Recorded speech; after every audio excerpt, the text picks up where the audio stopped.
This audiobook contains 2 censored sentences and 489 modified sentences to make it suitable for all audiences. Visit our website to listen to the original version without censorship or modifications. Link in the channel bio. Signaling with his hand to the other vampires at the same time. Suddenly, the remaining 4 vampires bring out red pills from their pockets and swallow them without hesitation. Right in front of Zamira, she sees the levels of the Vampire Lord skyrocket to the Warlock stage. Seeing this phenomenon, Zamira's jaws open wide while her fear grows more intense. What does it change even if you now have 5 vampire warlocks? It'll kill every last one of you. Zamira bellows, a burst of yellow blinding light covering her from top to bottom, illuminating the field at the same time. Zamira just used her trump card, her chaos energy. Just like Zamira, Jill is also facing challenges on the other side of the field as the vampires she's fighting against decide to use strange red pills that push their evolution to the Lord stage. The vampire nobles, after Jill killed 3 out of them, decided to resort to their last option, using the strange pill. Ha ha ha! Jill pants heavily while she leaks out a heavy sigh as she gazes at the vampires that are now at the same level as her. Running forward, she propels herself with great force using her aura to slam her knee into the throat of one of the vampires. Bang! A loud sound reverberated across the field, but to Jill's surprise, the vampire didn't die as its broken neck that was still attached by a piece of flesh connected back again. Fuck! I forgot that vampires at the Lord stage don't die easily. Jill curses under her breath as she runs around the field, evading the tons of blood strike aimed at her. Without stopping there, she continues to exchange blows with the vampires on equal footing as the vampires are somewhat lacking in experience and aura control. However, with each passing second, Jill's aura continues to deplete. At this rate, I might pass out. And if I decide to use my MC cells, it might affect Zamira. Jill thinks inwardly as she flicks a ball of aura at one of the vampires, hitting his face squarely, thus causing his head to explode. However, it came at cost. All of Jill's aura has been depleted, and one of the vampires is running towards her with a sword in his hand. Jill watches the vampire get closer, her fear growing more intense. She wants to move her body, but she's just too tired to move since she's used up all her blood aura, something that makes up a vampire. She waits for her impending death. I am sorry for coming late, Master. As if fate is on Jill's side, a figure descends from the sky, busting in through the room's ceiling. This figure is none other than Carter. Swinging his right hand as he lands, Carter cleanly slices off the vampire's head. Carter! Jill shouts, excitement gleaming in her eyes. Leaping backward, she moves to a safe corner of the field to recover her aura. Carter, on the other hand, closes his eyes, and in a flash, a huge statue with several hands, about 20, clasped together. Carter just unlocked an extra 10 hands. The hands of Buddha, which were formerly 10.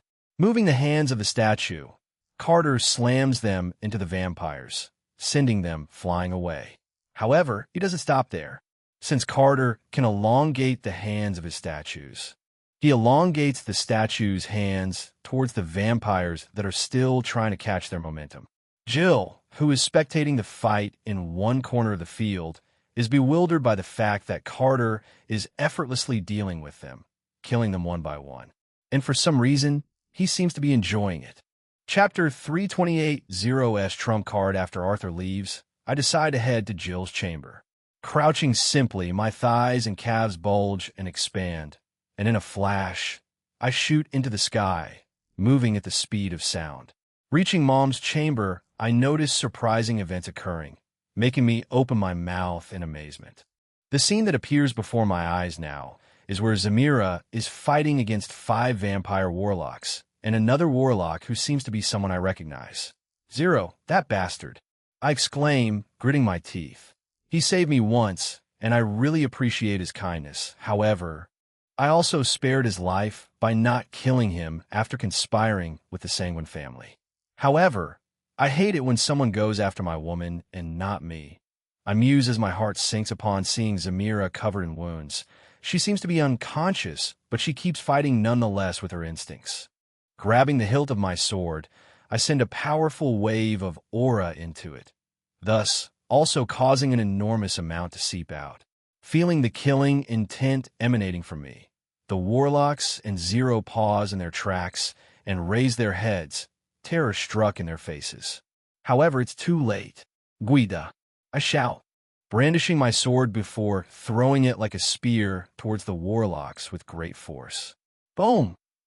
A huge explosion goes off as the sword hits the ground, emitting a blast of aura directed at the vampire warlocks. Using God's eyes, I see that Zamira leaps backwards unconsciously even though she's not affected by the wave, while Zero, on the other hand, uses some fancy footwork to move agilely around the field, avoiding the blast, while shielding himself with ki. However, he also received a small amount of damage. Looking back at the warlocks with a strange aura, they're standing on their feet dead, their bodies slowly disintegrating into dust for some reason. They really expend their life force for power. They were a few minutes from dying eventually. I mutter as I spectate the vampires turn into nothing but dust. Descending in a flash, I land softly on the ground and remove Excalibur, which is still stuck into the ground, a small amount of aura still radiating from it. Then I look at Zero, who's about to escape as he takes off into the air after throwing a smoke bomb, clouding my vision and rendering God's eyes somewhat useless. Not so fast. Mr. Assassin, I shout, shooting into the sky too, chasing him from behind. For some reason, I notice that Zero is using everything he has to move faster than me, as a strange jetpack of some sort appears on his back, as if he equipped it from a space ring. The jetpack boots his speed about Mach 10, giving me a huge gap. Seeing his move and the wide grin plastered on his face as he turns his head to mock me, I shake my head. People just don't learn. Astral walk, spacewalk. I mutter, and the next moment, I feel a chunk of my aura leave my body, about half of it. Not minding the amount of aura it costs me, I straighten my palm and form it into a straight shape as if I want to chop something. Raising my palm a little bit, I swing it downward in a very swift motion, cutting the very fabric of reality as I tear a pocket space in front of me. Without wasting time, I enter it and appear several miles away from Zero's location. Unbeknownst to Zero, he continues to fly in my direction without noticing as I conceal myself within the cloud. Taking a deep breath, I muster every last bit of my ki and condense it into my right fist. Due to my actions, I can feel my right hand bulge and flow with tremendous power as if it's about to burst. As Zero gets closer with the intent that I am no longer chasing him, he lowers his guard and continues to fly towards my direction with full thrust. As he gets closer, I raise my fist and position it backward, ready to unleash it. As he arrives in my position, I thrust my fist forward and land it on his face. Bang! With full force, my fists explode on his face, causing his head to explode and his body to fly backward toward Jill's chamber with great force. Looking at my hand, I noticed that my fist shattered because I gathered such an enormous amount of ki in one part of my body for too long, but I don't care about my injuries as I chase after Zero's body since it's healing at a rapid pace. Drawing closer to Zero's body, I notice something strange, making me shocked. Zero's head is regenerating, and there seems to be an evil grin on his face. Stupid vampire. Ha ha ha! Zero burst into a loud laugh, hysterically, laughing like a maniac. So, you have a life-saving treasure, huh? I mutter as I'm still in shock about his regeneration, even though I killed him. If I hadn't witnessed one of these life-saving treasures before, I wouldn't have believed my eyes right now. Myra has given me one before, and it really came in handy. However, life-saving treasures are extremely rare and super expensive to get. They are one of the most sought-after things in the world.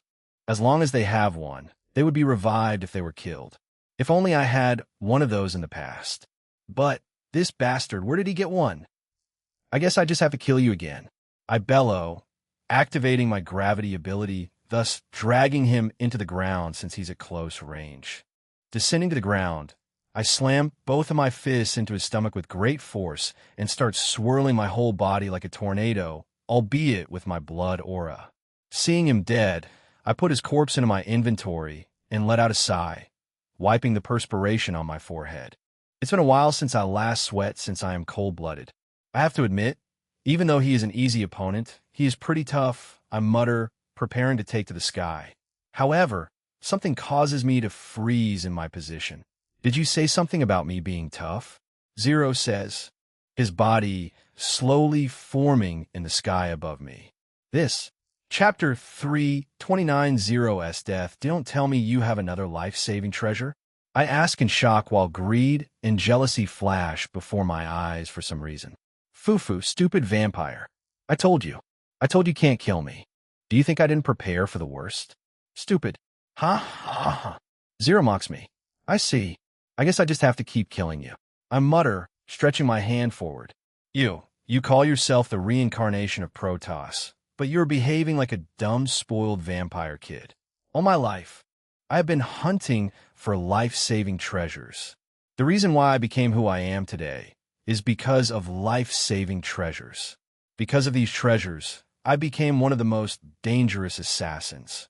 I have amassed tons of life-saving treasures to the extent that I am unkillable. Zero brags and insults me. But I don't say anything. I look at my wrist and realize that my watch is no longer there. What a shame. It was a gift from my wife, Myra. Every wristwatch I have used since we got married was given to me by her. But it got damaged because of this guy. Now I'm pissed as fuck. Master, tell him to give you his space ring. Mimi, this guy's AC. Just tell him, please. You know what? My patience is running out because I don't have much time. I can spare you if you remove the signature on your space ring and hand it over to me, I say, walking towards him slowly. For some reason, I see fear flash in Zero's eyes. And my space ring. Do you think I'm stupid? Ha ha ha. Even if you get your hands on it, if you try to forcefully open it, it will self-detrue. Last chance. I say in a low voice, taking another step again. Fuck it. Then he'll continue using all my treasures till I escape. BTCH, Zero shouts, spitting a mouthful of saliva at me. Just how many treasures does this guy have? Master, he is a psychopath. As much as I want a space ring, I will have to give up because if something that can save someone from any form of death exists, the gods wouldn't be dying in the hands of godslayers. And dragons would try to hoard every last bit of it. That means, with that thought in mind, I grab the hilt of my sword, and the next moment black miasma shrouds the hilt of my sword in my hand. You are killable.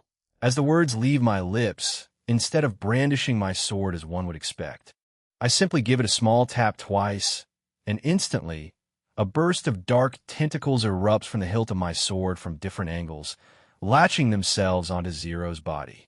He tries to get away from me with everything he has in his arsenal, but all his efforts proved futile. Bastard, W, what did you do to me? Zero asks, fear evident on his face. Oh, since you seem to be quite hard to kill, I decided to feed you to my sword, Excalibur. The sword that pierces and devours anything in its path, I answer with a grin. I watch as Zero's body starts getting skinny and then skinnier, as if something is sucking him up from the inside. After a few minutes, what is left of him is nothing but useless piles of bones. However, Excalibur doesn't stop devouring him. It continues to devour him till there's nothing left of him. Wham! With a small burst of energy, Excalibur vibrates vigorously on my waist, causing me to grab its handle to decrease its impact on me. After the vibration stops, I brandish my sword, looking at it with a neutral expression. Are you going to come out now, Guida? I ask. Since Excalibur is a spirit weapon, when it's in its weapon form, it's genderless and I usually address it by its name. However, Excalibur's real name is only known by me and a few people. Just as the words leave my mouth, black miasma shrouds the sword as it disintegrates, and within the miasma, a beautiful woman appears with a deep frown on her face. Sigh. Guida greets Master, she says with a small bow. I am sorry for whatever I did wrong. I apologize, grabbing onto her hand. Also, I am sorry for using up your miasma without permission. I add, Fufu, it's fine, Master. That was a pretty nice meal. I haven't had such in years. Guida replies, excitement flashing in her eyes. However, it seems I'm going to use all your miasma today again. What? Guida exclaims, her eyes almost getting teary. It's uncommon to see Guida like this.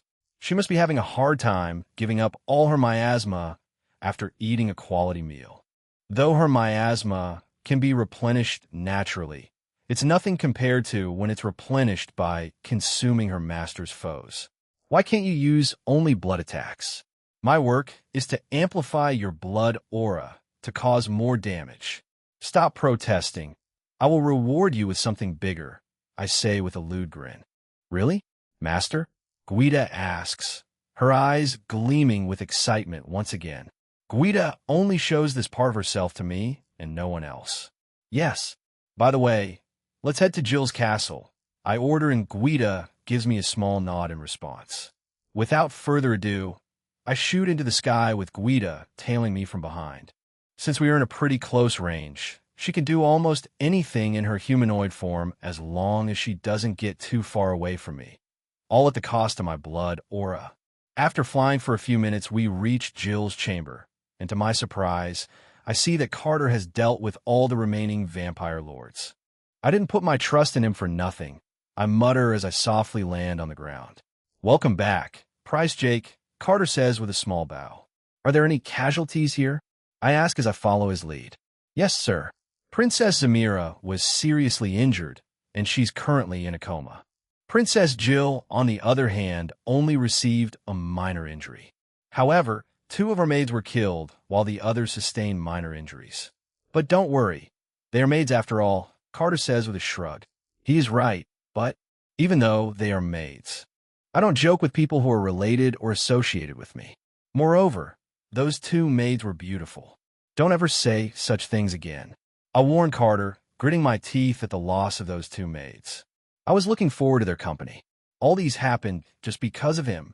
Chapter 330, The Strong gets pushed, leaking out a sigh. I head toward Jill's room, and when I get inside, I see Zamira lying down on the bed, unconscious. Jill is sitting on the side of the bed, while Zagrith is sitting on the other end, her eyes filled with tears. She used it even though I warned her about it. I mutter with an expressionless gaze. Shifting my gaze to Jill, she seems pretty angry about something as she doesn't even look at my face. Did I do something wrong? No answer, okay. I am sorry. I was just taunting you. Why wouldn't I care about you? I learned that you sustained small injuries, I say, and to my surprise, Jill raises her head this time, looking at me. Why? Why didn't I come earlier? I hear a voice on the other side of the bed, causing me and Jill's attention to be shifted to the source. Zagrith can be seen crying profusely while grabbing her master's hand. Her eyes are extremely red and her clothes are soaked with tears.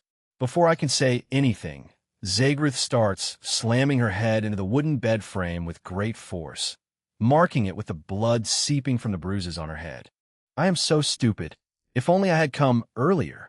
Zagrith mutters some random words as she continues to slam her head into the wooden bed frame while crying her eyes out. Hey, I say with a small voice, and to my amusement, Zagrith pauses, raising her head to look at me. You shouldn't be doing that because it isn't going to help your situation. You are supposed to think about her health and make her recovery your priority. I know you love your master, but doing this isn't going to help, I say, explaining and calming her down at the same time. Zagrith doesn't say anything and simply stares at me, her expression unreadable to me. Prince Jake, you don't know anything. You know nothing about my master, nothing. You took her away from me simply because you were lusting after her. Zagrith bellows, tears streaming down her face. What the fuck is she saying? Master? I don't know. I indeed lusted after Zamira for fun since I heard she was hard to get. However, along the line, I fell in love with her. Heck, I haven't even been with her before. This girl is weird. She seems to have a master complex, yeah, I figured. Another challenge to conquer. Fufu.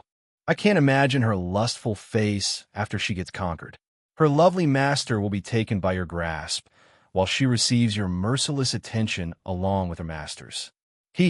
Can't wait for this day to come. Clear my throat. I decided to clear the misunderstanding, or should I say, try to settle with my competitor. "Eh, You're getting it all wrong here, Zagrith. It's indeed true that I lusted after Zamira, which she's also aware of. However, I want you to know that we've both come to love ourselves. Furthermore, I don't understand what you meant by saying I took her away from you," I say, looking at Zagrith with a questioning gaze. Sniff, sniff, I only have a few days left to live. Since I had only a limited amount of time left, my master promised to spend a lot of time with me. However, my master isn't keeping to promises. Zagrith laments. Hearing her words, a gasp of surprise escapes from my lips. "I'm sorry about that. If you don't mind, can you tell me what you may, Don't worry, sir. It's nothing important. And I'm sorry for saying those words," Zagrith says, her eyes still fixed on Zamira. Seeing her hesitation, I don't persuade her further as I simply place my hand on Zamira's forehead. With a small glow, a red aura emits from my hand and starts to enter her head. "What are you doing, Jake? Isn't it dangerous to give another vampire your aura?" Jill asks in panic, while Zagrith doesn't look bothered as her eyes are fixed on Zamira without wavering. Hearing Jill's question, I don't answer but simply focus my attention on sending my aura into Zamira's head. Once done, I decided to answer Jill's question. I know it's dangerous to give another vampire one's aura.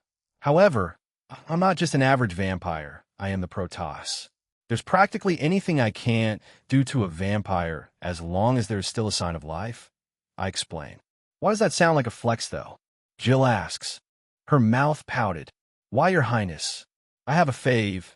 And no, I want to thank you for helping my master, Zagrith suddenly says with a stutter. No need to thank me, though. It's my duty, I say, getting up ready to walk out of the room. Getting out, I see Carter standing at the entrance of the house, his gaze fixed on the blood splattered on the ground. Thank for your assistance. Once again, I tell Carter. Furthermore, you have increased the hands of your ability. Statue of Buddha, I add. Yeah, it's all thanks to you, Prince Jake, Carter says with a small bow. I'd like to check out your new power-up now, but I have something more important to do, and I'll need your help with it, I say, looking at Carter with a serious expression. Right now, I am flying towards the royal palace after getting some crucial information from Carter. Getting closer to the palace. The broken windows and charred walls appear before my eyes, causing me to hasten my pace. Dashing into the window with a strong force, I land a kick on a vampire's jaw, one whose aura seems to carry the signature of the blood pills, shattering his skull upon impact. Bang! Due to my grand entry, a loud sound erupts as I land on the ground with such great force that even the people fighting inside pause to look at me. Putting my hand in my pockets, I look at the scene that's unfolding right now. The sight that gets my attention first shocks me to the core, but I quickly compose my countenance, hiding my shock. Alfonso is currently standing on his last legs, one of his hands and leg chopped off, and his body radiating with an intense vampire aura. Shifting my gaze, I notice that behind him, Old Man Duke is encased in a very strong barrier that seems to be very sturdy and created with shit tons of blood aura. Still taking in the details, I realize that Alfonso's opponents are all at the God Slayer level with 6 of them standing while 4 are dead. I killed one, I see. This is the first time I've seen Alfonso in this condition. He is someone who's always been one overpowered motherfucker. He put a lot of his blood aura into creating a barrier strong enough to protect Old Man Duke from low-level God Slayers, thus putting himself in a bad situation. However, God Slayers aren't easy to deal with. I guess even the greatest knight Alfonso is not indomitable after all. Tell me now, who did this to my master? I question, facing the vampires that were fighting against Alfonso, my eyes glowing red. Chapter 331, Helping Alfonso Silent, ensues. I'll ask one more time. Who did this to my master? I ask, my hands still folded inside my pockets. The vampires look at me with confusion etched on their faces, and their swords tightly gripped in their hands. Since y'all won't answer, I guess I have no choice then. I say, raising my right hand. Jake, a familiar voice suddenly stops me. Turning my head, I see Alfonso with a determined look on his face. The look of a hero that doesn't want to give up. I started it, and I'll end it myself. I have to take care of these vermin myself. Alfonso asserts, making strange drawings in the air with his one hand. Seeing his actions, I shake my head. He is going against his teachings. I can't accept that, though. Pointing my index finger at the drawing, I shoot a burst of aura into it, breaking it, thus causing it to turn into dust. WY. Master, have you forgotten your teachings? You taught us to always admit defeat or run away if we meet a stronger enemy or a situation that we are unable to handle. But it seems like you're going against your teachings, Master. You're even willing to harm yourself to use that. I say with a neutral expression, and I notice that Alfonso starts gritting his teeth in frustration. Facing the vampire's back, I notice that even though they seem to be under the influence of the pills, they seem to have sort of self-awareness left in them, as they are able to tell that a dangerous person is right in front of them. Picking up the sword of one of the dead vampires, I look at it before taking a stance. A legendary tier sword. Not bad, if you stay in place.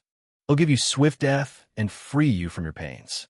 However, if you decide to fight against me despite knowing that you're going to lose, it'll make y'all die the most trashiest way ever, I say with a small grin. Hearing my words, the vampire's face pales in horror, while sweats instantly appear on their countenance. Fufu.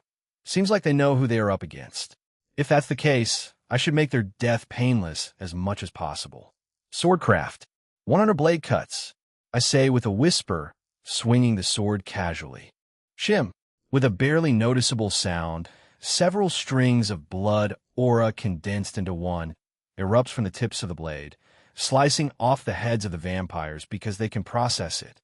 Bounce, bounce, bounce, their heads roll on the floor, staining the ground with puddles of blood, while their severed necks gushes blood like a dam burst open with their body still standing in place. After a few seconds, their bodies fall to the ground. I guess that really was painless. I mumble, looking at the dead bodies. At the same time, I put the legendary tier sword into my inventory.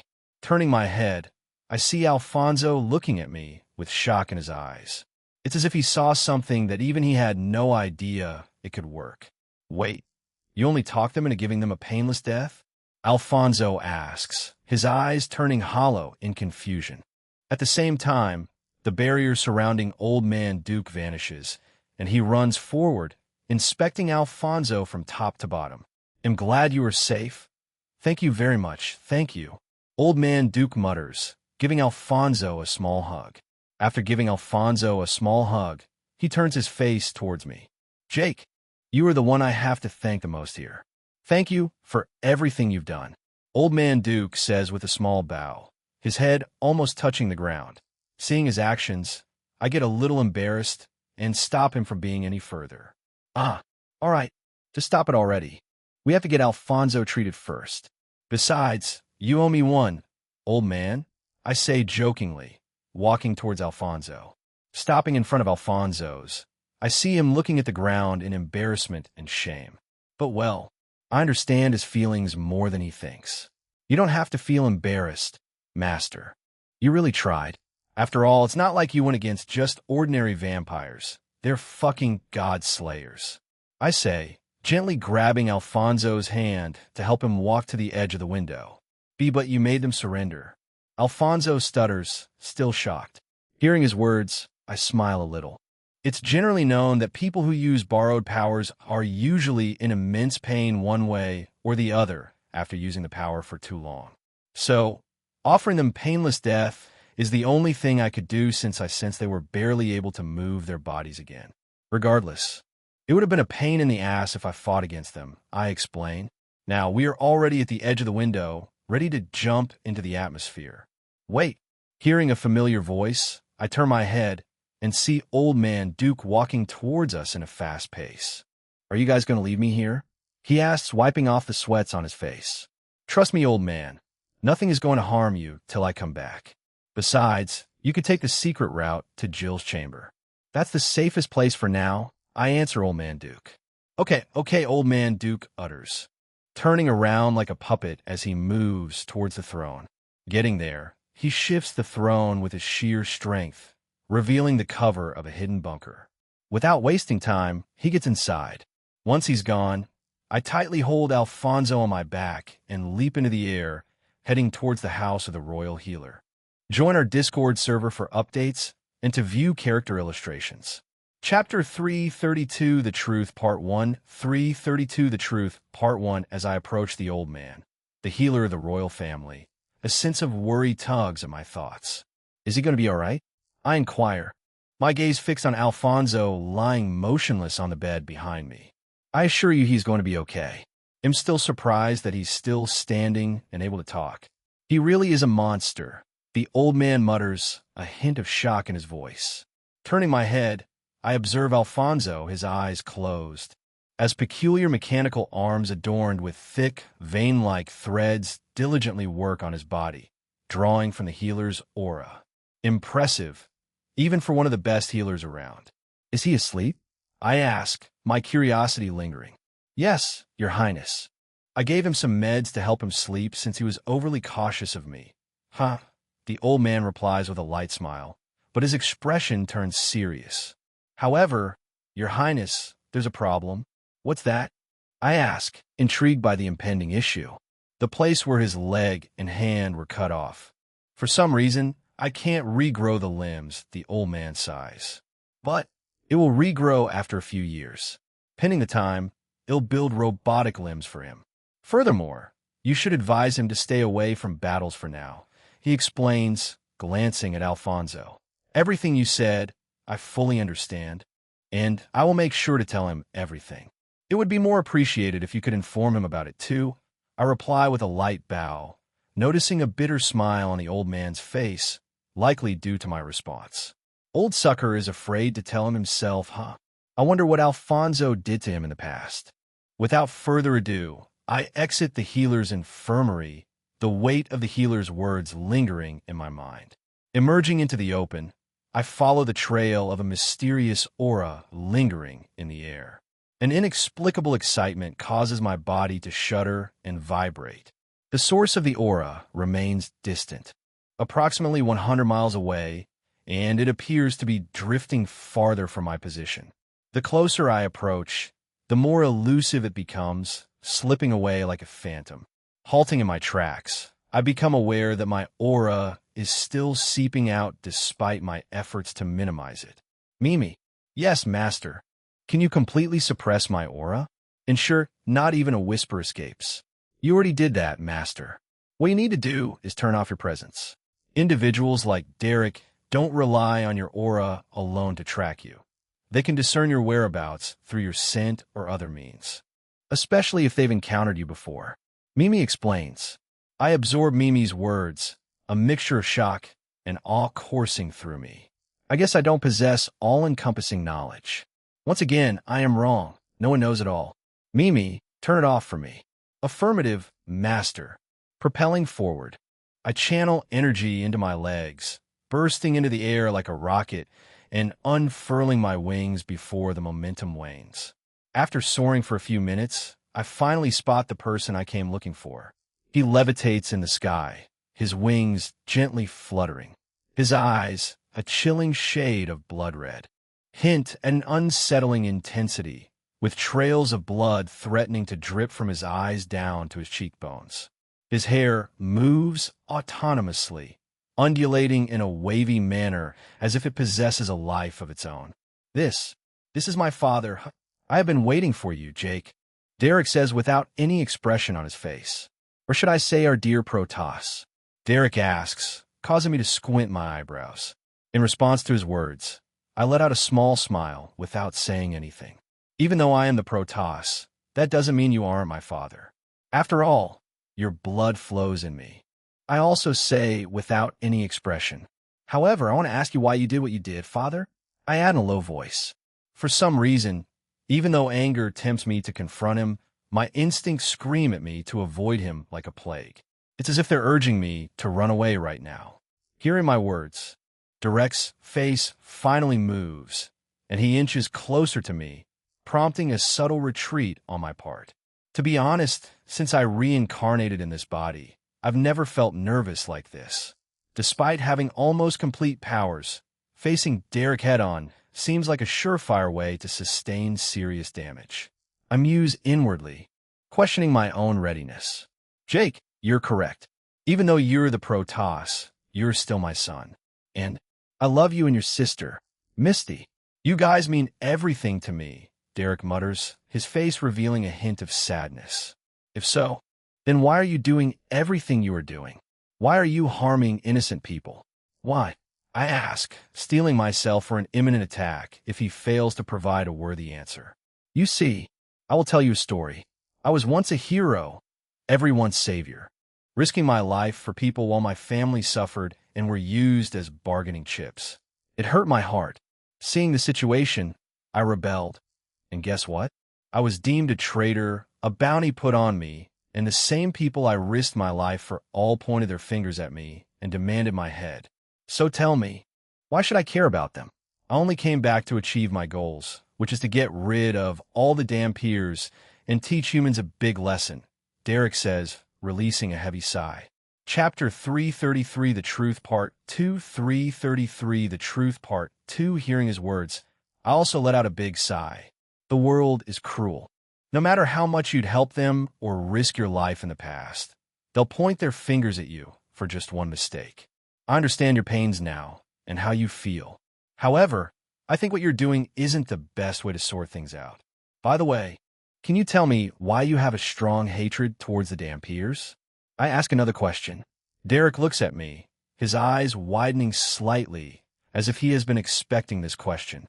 Well, there's always been this prophecy going around that the Dhampirs are going to be the doom of the vampires. They'll be the ones to kill every last one of us, even though they are our subspecies. Just imagine a race with the vile personality of a human and the rugged body of a vampire. Plus, they don't have any of our weaknesses. When we had issues with the human race, the Dhampirs and the humans collaborated to attack us and take our planet for themselves. If not for the peace treaty and the fear of going against me, I don't know what might have happened. That's why I vowed to myself not to let that type of thing happen again, Derek explains to me. I see. So, what do you want to do now? I finally ask after hearing the whole story, preparing myself for battle in case the worst is about to come. Hearing my question, Derek turns his back on me. I made a pact with the Blood God that I should be completely free after completing a mission for him. I'm not completely free yet, which is why I am unstable and doing some unnecessary things. The mission is to kill the Protoss, Derek lets out. Hearing his words, my face turns dark. Just as I guessed, there must be a catch to his return. So, the Blood God is not comfortable, and he is hiding like a scaredy cat after learning about my reincarnation, I say with a small chuckle. Why did you even accept that pact, Dad? I ask. To achieve my aim. Since the pact was legit, I thought I should kill the Protoss since he hasn't acquired all his powers. And he's going to reincarnate anyway. Once I am completely free, I plan to kill the Blood God with my own two hands since I have known his weaknesses, Derek answers. So, are you going to kill me now? I ask, contemplating if I should attack right now. However, I am feeling some kind of false hope that I am willing to hang on for some reason. Kill you? Of course I want kill, son, Derek exclaims, turning around in a jerk. Looking at his face, I see tears falling from it. I have realized that I can't bring myself to kill you, even though you are the Protoss. Plus, you are making your mom and sister happy, Derek adds with a light smile. Ha that. Well, that's true, I reply in a low voice, rubbing the back of my head. However, I want you to make a promise to me. Promise me that you will wipe off all the Dhampirs and kill them to the very last. After that, I want you to go after the Blood God and kill him in the most brutal way, and his head should be preserved and placed on a pillar in the center of Glellum Square, Derek requests, looming into my eyes for an answer. Swallowing, I decide to answer him as I deem fit. Everything you said, Father, I promise to do except one, which is wiping out all the Dhampirs. I have met a few Dhampirs, and, to be honest, some are really bad and some are nice. I almost died at the hands of a Dhampir before I got my powers. Since they're part human, part vampire, there are going to be a lot of bad eggs around them that spread false beliefs. I learned that Dhampirs don't feel the urge to kill a vampire whenever they are around them. Their energy only rises, and they get temporary buffs when their aura collides with that of a vampire. To me, they were meant to be soldiers, the most perfect and deadly weapons. Imagine going to war with 50,000 Dhampirs, surrounded by 50,000 vampires too. They'll gain an enormous amount of buffs to fight against the enemy. However, for some reason, we were turned against each other by bad vampire leaders and the interference of the gods. They made the Dhampirs believe that the urge they feel against us is the urge to kill. I explain everything to Derek, and I watch him digest everything with his mouth wide open. So, you mean the Dhampirs were meant to be war soldiers because they usually get temporary buffs whenever they're around vampires? Especially strong ones? Derek asks, still shocked. Yes, that is correct. Everything they told you is a lie.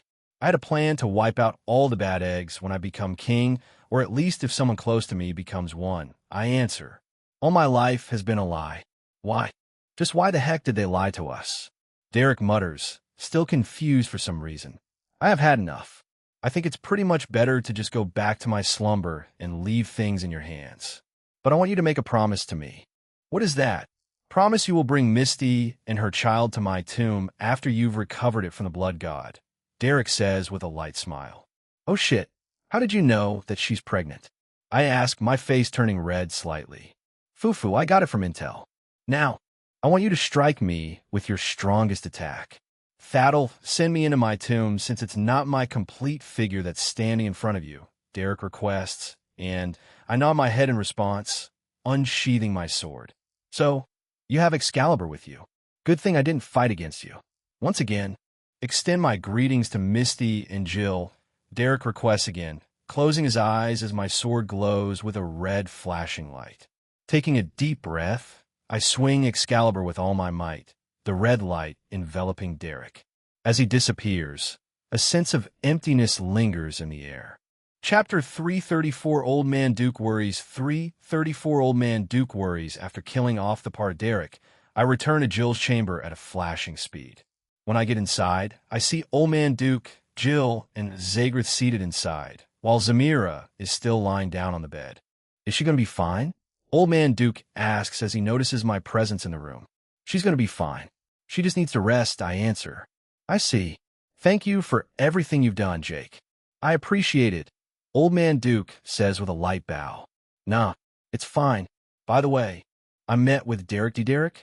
Hearing my words, my mom and Old Man Duke's eyes widen in shock, as if they are about to fall out of their sockets.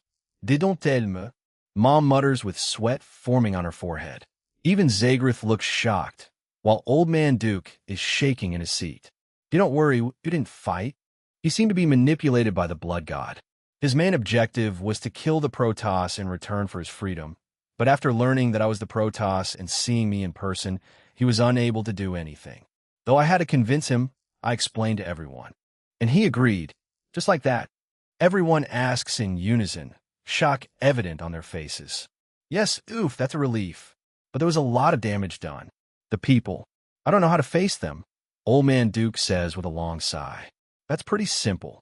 You'll tell them that some vampires were possessed, but the situation is under control. You'll also try to compensate most of the families who lost their loved ones. I explained to Old Man Duke how that seems plausible, but I can't just go around compensating people for their losses. They lost their loved ones, and they're never getting them back. I think sending a good condolence message is the best way to go, Old Man Duke replies. Besides, Old Man Duke continues. About you and Zamira's wedding, it's going to take place in 2 days. Zamira pestered me about it before this incident occurred. An ID like her wishes to come true, Old Man Duke adds, a smile blooming on his face. Hearing his words, my face turns red, but I quickly regain my composure. That was unexpected. That's good, I reply, as I am sure of words. Alrighty, I think we'll leave the room for you too. Maybe if you sleep with Zamira overnight, her body might heal faster than normal. Since you've taken care of most of the problems, they'll do the rest, Old Man Duke says, getting up from his seat. He also signals to Jill and Zagreth to come out of the room. but he suddenly pauses before he gets closer to the door. How's Alfonso's health now? He asks. Well, he won't be able to fight for now, since I'll be using robotic limbs for quite some time, I answer. A frown appears on Old Man Duke's face before he lets out a sigh. We'll see tomorrow, grandson, Old Man tells me with a small wink, while Jill and Zagrith follow him from behind. Once they're gone, I start to think about today's events and everything that has happened since I arrived on the Red Planet. I have to admit, it's quite annoying. I haven't had a good time. I've been busy dealing with pests. I miss the good old days. It's just like this power is more like a curse. Taking a glance at Zamira beside me, I cover her body with a blanket and lay down next to her. While I'm lost in my thoughts, white bright lights suddenly flash before my eyes. Hee, master. It's been a while since you played with me. Mimi, it's not my fault. I've been busy dealing with nonsense situations lately. Heck, it feels like Old Man Duke is actually using me. Or am I wrong? Well, I don't think so. He sent you to the Celestial Monkey Planet with the hope that you'll get something useful to help you. So, I don't think he's using you. I could try to edit your chapter for you, but I cannot guarantee that it will be perfect. Here is my attempt. That's true. I got my blood armor back, even though it's in a weak condition. Plus, I haven't even gotten my familiar yet. Arg, that idiot. I groan, putting my hands on my face in exhaustion. Fufu, you only have a few days left here, master. I promise that you will enjoy every last bit of them. I hope so. It's only a few days before I take my supers examination. Clearing my mind, I close my eyes and try to replenish my blood, aura, and my ki. Meanwhile, on another planet, wah, such a hectic day, Blair mutters, wiping the sweat on her face. Even though she's already pregnant, it's not obvious because of her petite stature and perseverance to keep grinding. Right in front of her are lying countless beasts ranging from Emperor tier to King tier, about 1,000 in total. Blair single-handedly killed them all because of the condition of her ability, which is to feed on her killing intent. Initially, Blair had been able to suppress it with the help of Ki. However, as she got more powerful, the third stage of Ki, which was the highest she knew, wasn't helping her in the slightest. To avoid going berserk, Blair had been killing beasts nonstop, to the extent that she was even chased away from a certain small planet, as she almost wiped out every single beast on it.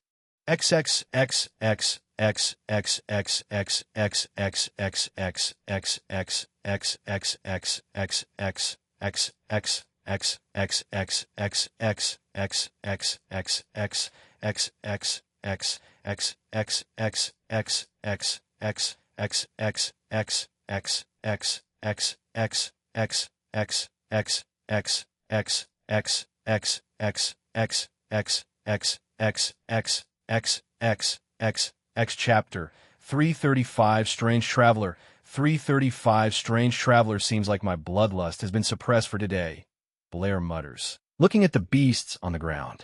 Suddenly, something catches her attention. A spaceship is flying in the air towards her direction.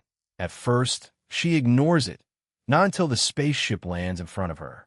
Emerging from the spaceship is a burly dark man accompanied by two average men, all wearing the same uniform.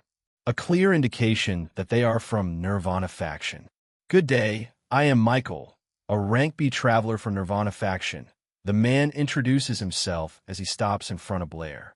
You're too close for safety, though, Blair mutters in a low voice, giving a wide spread of space between herself and the strange people. We're sorry about that. We were sent here by our faction leader after learning that you were killing beasts on a large scale. Can we see your traveler's card, please? The burly man asks. Sure, Blair replies, a blue plastic-like card appearing in her hand. She hands it to the burly man, who, upon inspecting it, has his eyes nearly popping out of their sockets. Hunter's faction, SS rank traveler. That means you have killed a demon rank beast before. The man mutters, shock evident on his face. After being shocked for a while, he regains his composure.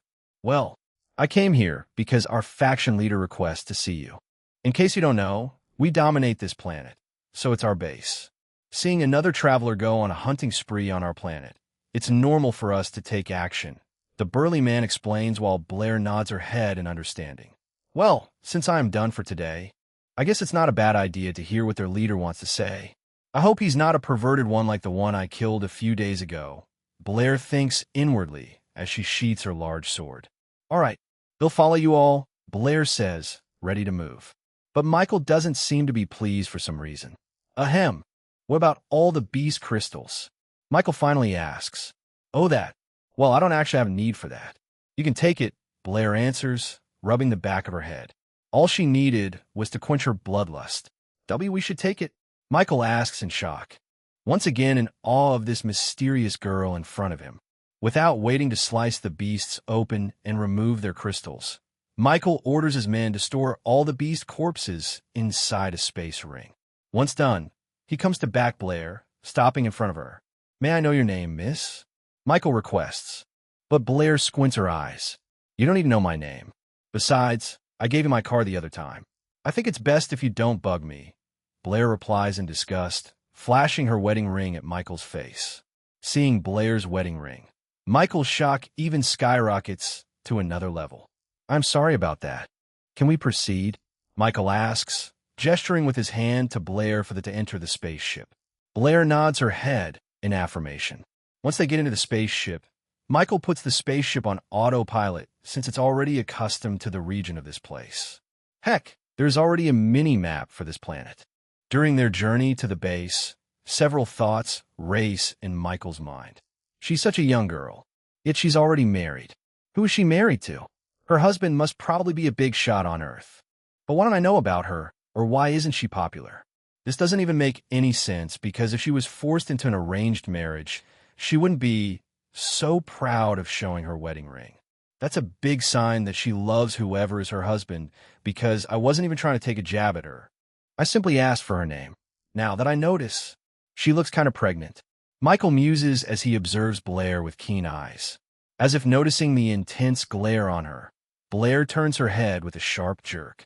Back in the Nirvana faction base, a group of people can be seen sitting around a rectangular-shaped table with worried looks on their faces. All the people seated here are the top members of the Nirvana faction and the strongest. The reason why I called for this meeting is because a report was sent to me a while ago. We're all aware of the sudden disappearance and constant migration of the beasts on this planet. Heck, they even abandoned their nest. The one behind this change is a person. The figure speaks, taking a small break. A single person. I heard she's an SS-rank traveler and a very young girl at that. According to the reports, she must have graduated from high school recently, and she's married. That's not all. She's a member of a big hostile faction. The figure explains to the other members, and a big shock appears on their faces while their bowels contract in fear. It's not the rank of the traveler that they are afraid of, rather, the faction the traveler came from. Many thoughts are racing through their minds. Was the traveler sent here to attack them? Were they belittled that they sent a single traveler to wipe all the beasts on their planets, so as to force them to attack them first, so that the Hunters faction won't be judged if they were to take over their planet? Weird, right? The figure says again. However, what's funny is that the said traveler isn't interested in the beast crystals. She told the people I sent there to take all the rewards for themselves. Crystals worth 6 months' budgets of the faction spending. That just makes her too dangerous. The figure lets out a sigh in exhaustion. In the middle of their conversation, the door suddenly bursts open, and a man wearing the Nirvana faction uniform enters, giving a deep bow. The spaceship is back. With this announcement, the eyes of all the board members widen, while the faction leader also tightens their grip on their weapon. Chapter 336 Nirvana Faction 336 Nirvana Faction Blair and the group, led by Captain Michael, emerge from the spaceship. Blair is greeted by a spectacular scene in front of her. Compared to the traditional buildings of most factions that are usually fancy and expensive-looking, the buildings here seem quite simple, as if intended for temporary use. Apart from this, she sees several blacksmith shops, all of them working hard as they strike their hammers against their anvils. This is weird. They should be called the blacksmith faction or something. Well, that's a blessing in disguise. If their leader isn't hostile, maybe I can get a free polish for my sword. Blair thinks inwardly as Michael leads her to the base of the faction leader.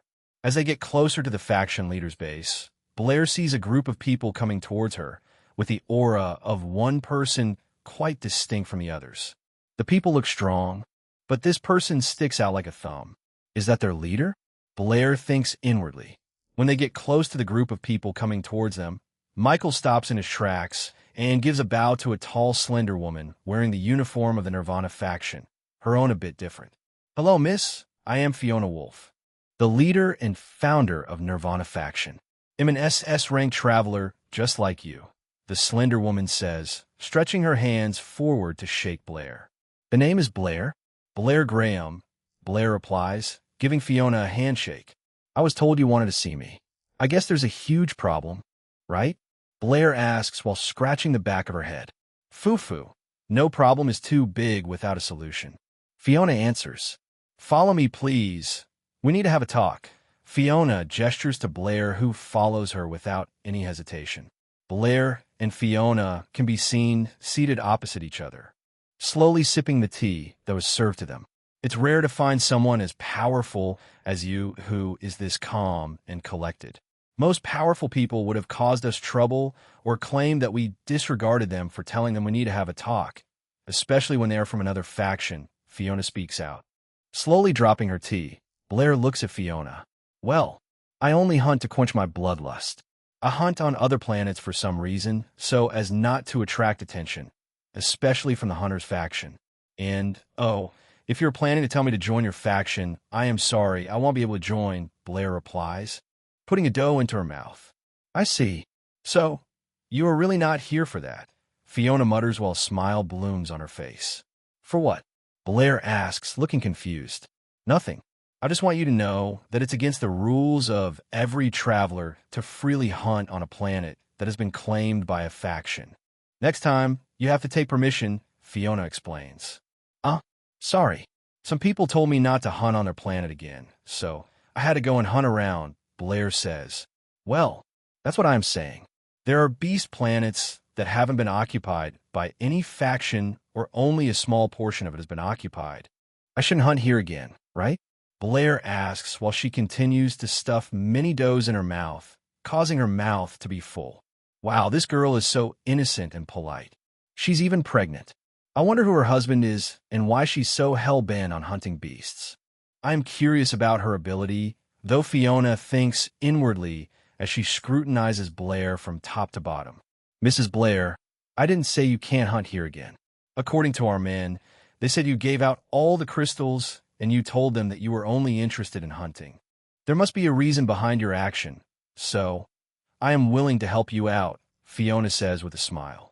Hearing Fiona's words, Blair's eyes widen in shock while a smile blooms on her face. This revelation is just like a dream come true for her.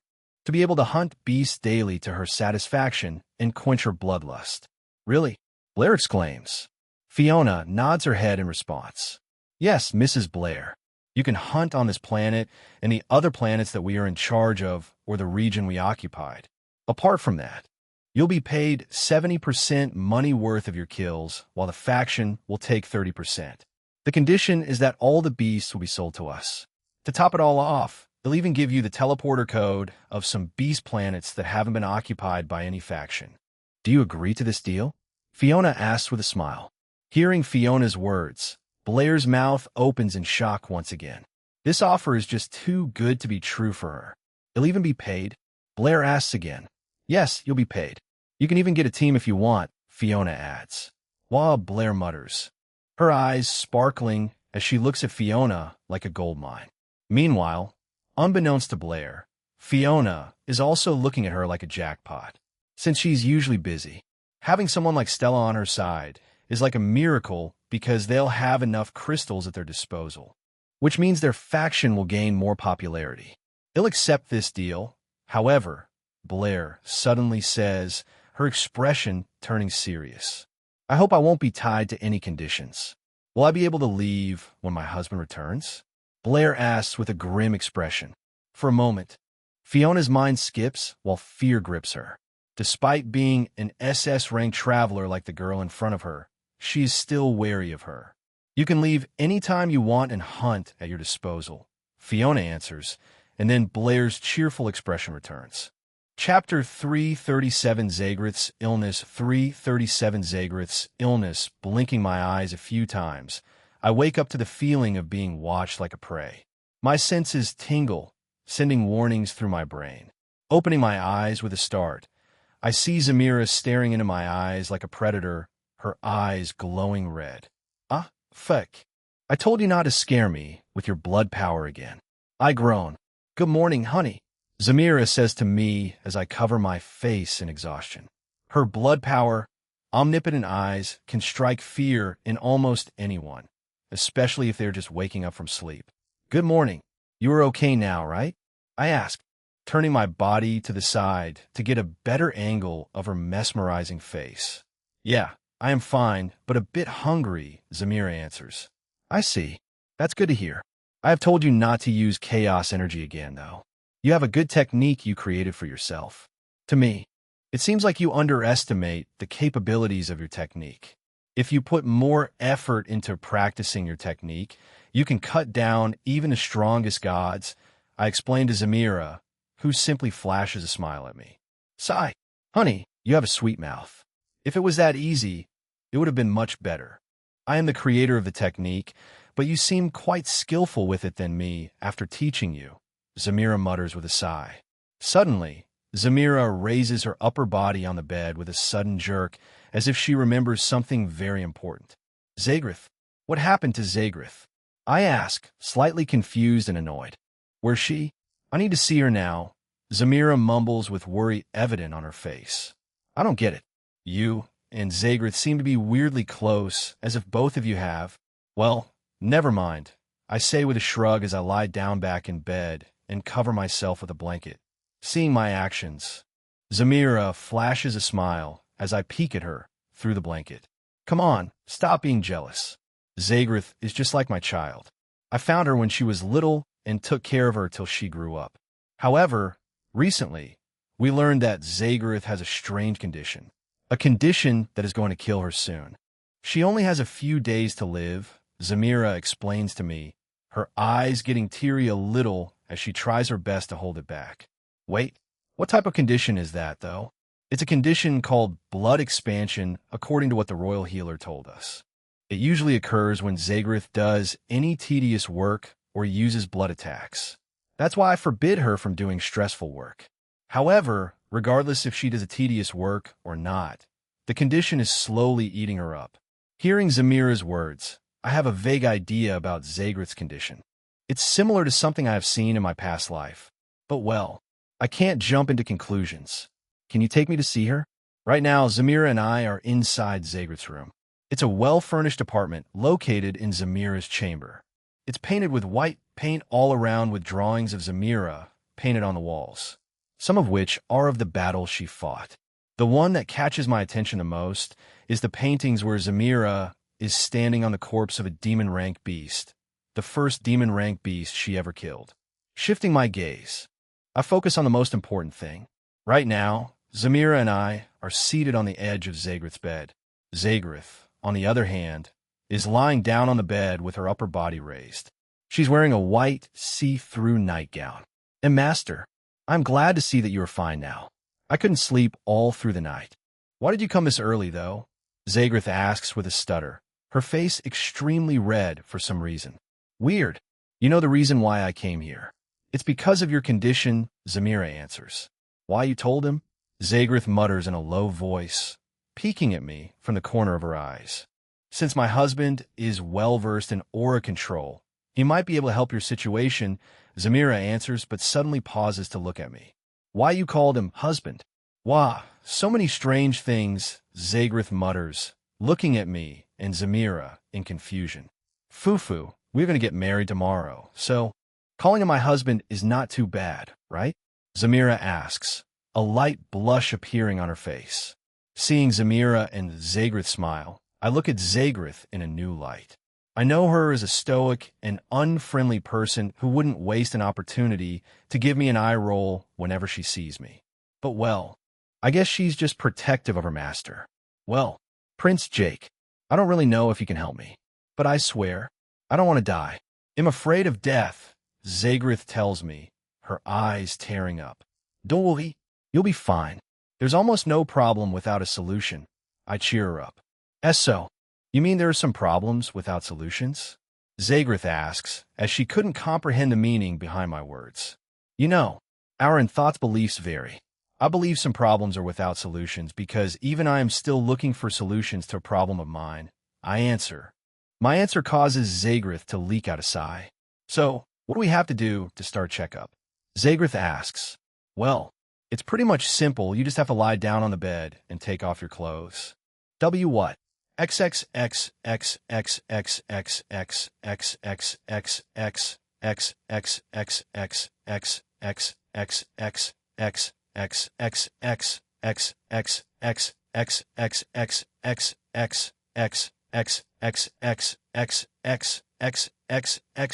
Chapter 338 Zagrith treatment. 338 Zagrith treatment. Take off my clothes? Zagrith mutters with a stutter, looking at Zamira for interference. Well, that is true. You have to take everything off except your panties. Zamira answers, rubbing the back of her head in embarrassment, while Zagrith mutters, opening her mouth wide in shock. Her face is extremely red, and her mouth moves as if she's about to say something, but she is short of words. Oh, okay, but don't do anything funny to my body, Zagrith says with a serious expression while I shrug my shoulders. Just lie down. Nodding her head, Zagrith does as I say as she starts undressing herself, leaving only her panties on. I have to admit, her tits are really perky as they are standing erect and firm like mountains with her brown nipples that are barely visible. Noticing my gaze, Zagrith quickly covers her tits, putting her hands over her chest. This is really embarrassing. I can't believe it, Zagrith mumbles with a red face, shaking her head in regret. But well, I'm not to be blamed anyway. Zagrith leaks out a sigh once again before she lies down on the bed. Getting on my feet, I stand above her, bringing my eyes to meet hers. Without caring about her expression, I place my hand on her head, sending my aura into her head. While my aura flows into her body, I notice a huge amount of blood aura stored in her body, greater than that of a vampire lord. However, her body doesn't seem to be able to exert such an amount of blood aura.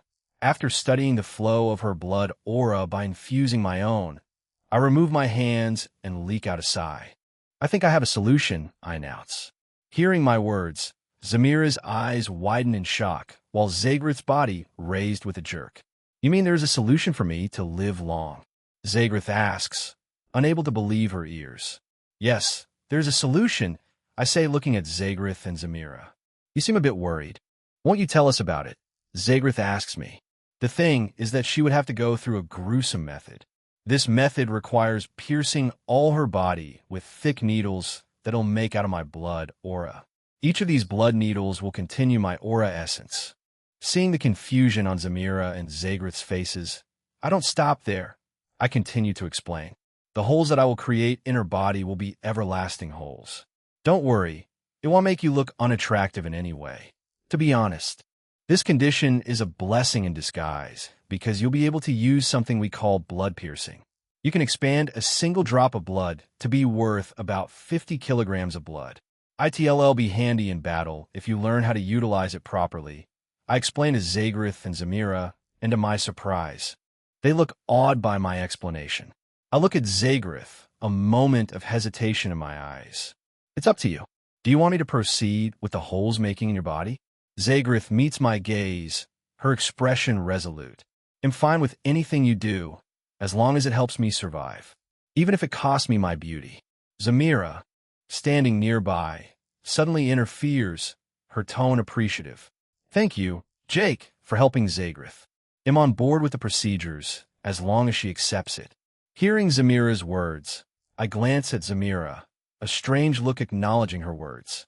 I look at Zagrith, a moment of hesitation in my eyes. It's up to you. Do you want me to proceed with the holes making in your body?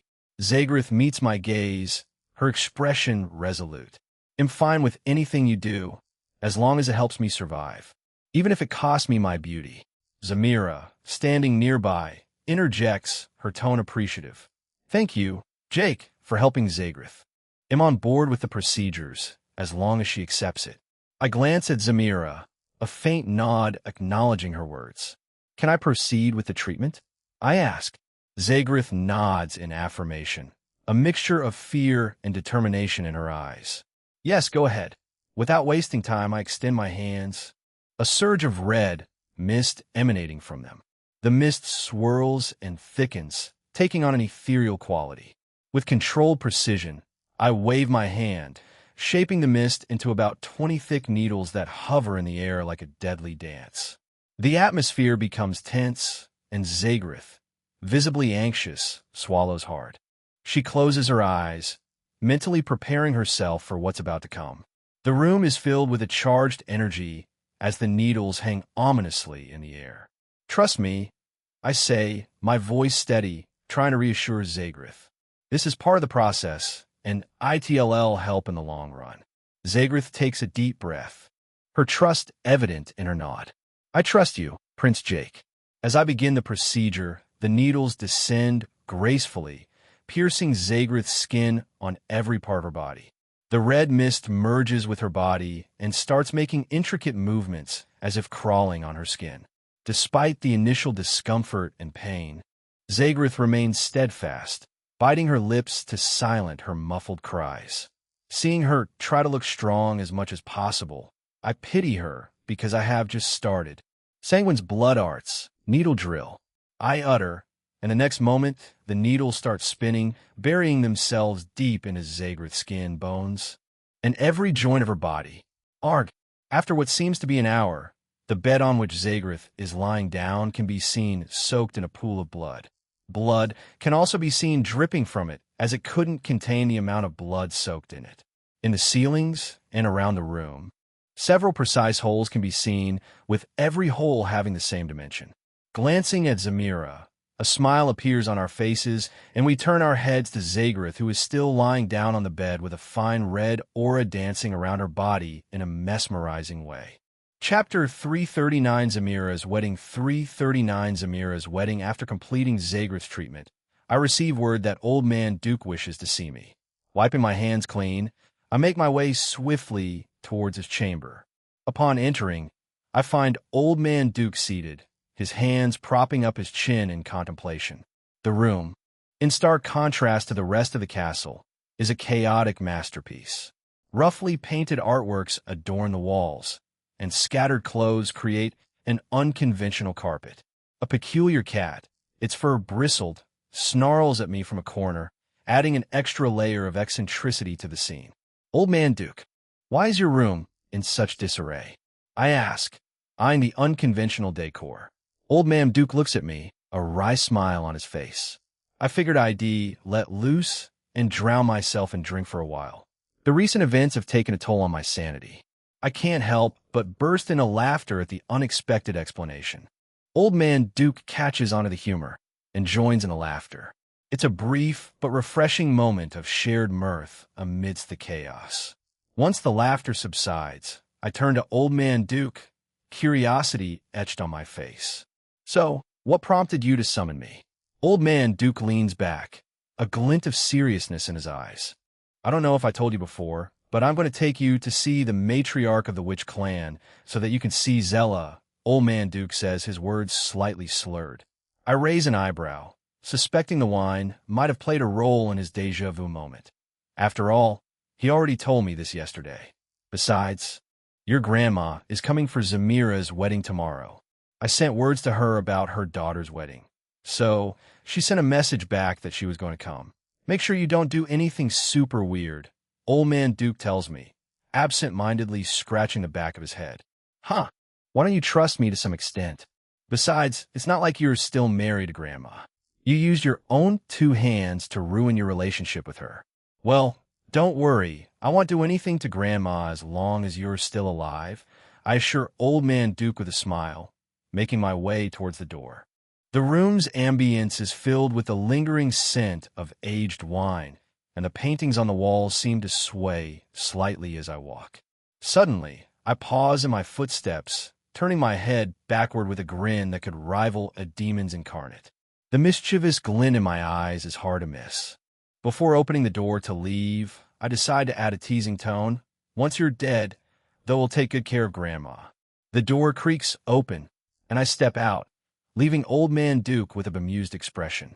The corridor outside is dimly lit, the flickering torches casting dancing shadows on the stone walls. As I walk, contemplating the upcoming meeting with the Witch Clan matriarch, a soft breeze rustles through the castle, carrying with it a sense of anticipation. Zamira's wedding, Grandma's impending arrival, and the prospect of meeting Zella. All these thoughts swirl in my mind like a cauldron of mixed emotions. It's another bright new day, and I wake up with my eyes fluttering. The room is devoid of any company, and the solitude feels somewhat peculiar. This solitary moment is a necessary ritual, especially on the Red Planet, where the groom-to-be must stay clean a day before the wedding. As I ponder this, my wristwatch vibrates vigorously, causing me to tap the screen in frustration. The holographic images of Anne, Hayes, Misty, Aurora, and Blair materialize, their faces adorned with smiles, filling the room with a virtual presence. Calling all my wives has become a norm after a lesson learned, one I want to elaborate on. "Hey, husband, you won the bet. I can't believe you're getting married to that woman," Aurora exclaims, her excitement palpable. "Well, it isn't something I can't achieve. Besides, I'm only marrying Zamira because I really love her. We haven't been intimate just to show my sincerity," I explain, and a moment of silence follows among my wives. "Should we come over there? It wouldn't even take us an hour," Hayes suggests, receiving nods of agreement from the others. Sigh. Currently, our activities are being monitored on Earth. It might seem that everything is fine and no one is watching us, but trust me, humans are crazier than you think. I don't want them knowing too much about my personal life.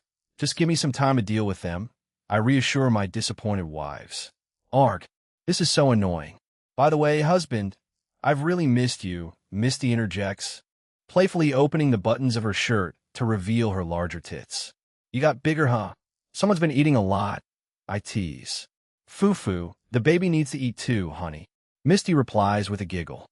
"Why, now that we can't come over there, when are you returning to Earth?" Blair suddenly asks, her face filled with sadness. "Probably I will be back in 3 days because after the wedding, I have a few things to do," I explain to my women. After the heartfelt exchange, a heavy knock on the door disrupts the moment. I approach it, wondering who could be on the other side, and, as I open it, I see a messenger at the doorstep. "The wedding preparation has begun. You need to dress up, Your Highness, because the witch that'll host the ritual is already here." And according to her, she doesn't have much time to spare. The messenger delivers the message to me. Chapter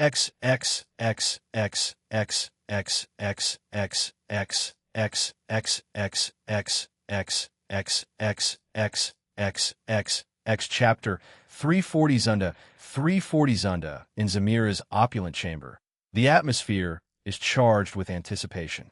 Jill delicately applies makeup to Zamira's blushing face, while Zagrith, her eyes glistening with tears of joy, adds the finishing touches to the intricate details of Zamira's red bridal gown.